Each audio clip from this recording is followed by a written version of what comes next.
Құрметті Неге каналын тамашалаушылар, сіздердің назарларыңызға қазақ ұғымындағы киелі жаратылыстар және жағымсыз жаратылыстар туралы сөз қозғайтын боламыз.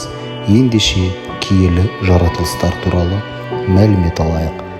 Періште – Құдайдың әмірін әлемге жеткізуші, қанатты көмекшілері, пәк жаратылыс. 4 періште бар. Пір – адамзатты қолдап қорғаушы рух, адам сыйынатын әруақ, қасиетті дін басшыларына сыйынғанда айтылатын ұғым. Ғайып ерен, қырық шілтен, мұсылмандарды жебеп қолдап жүретін, көзге көрінбейтін киелі жаратылыс. Қыдыр – ел аралап жүретін адам кейпіндегі әулие, адамға бақыт, ырыс, дәулет әкелуші.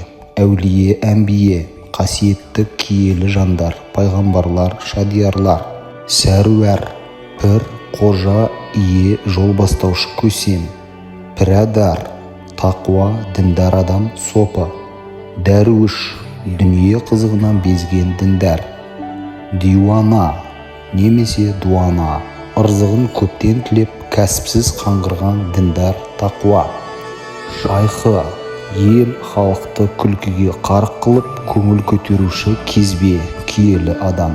Құрметті Неге каналын тамашалаушылар, мен сіздерді одан әрі қазақ ұғымындағы жағымсыз жаратылыстармен таныстырайын.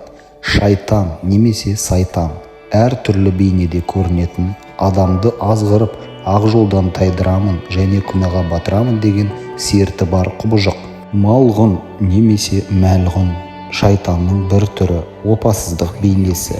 Әзәзіл адамды бір-біріне айдап салып, өзара жауықтыратын шайтан. Ібліс адамды пәле, күнә жасауға азғырушы пері. Әблет адамды қылғындырып тұншықтыратын кесапат қара күш. Албасты босанар не босанған әйелдің өкпесін ұрлап тұншықтыратын әйел бейнесіндегі әблет. Монтаны адамды айкезбе, лунатик қылып жетектеп кететін жын пері.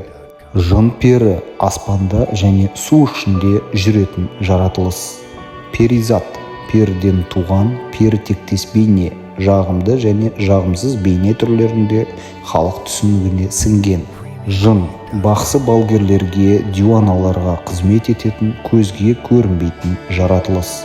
Бақсылар жынды шақырады, аластайды алады. Жын мұсылман және кәпір деп екіге бөлінеді. Дию алып тұлғалы күшті жаратылыс.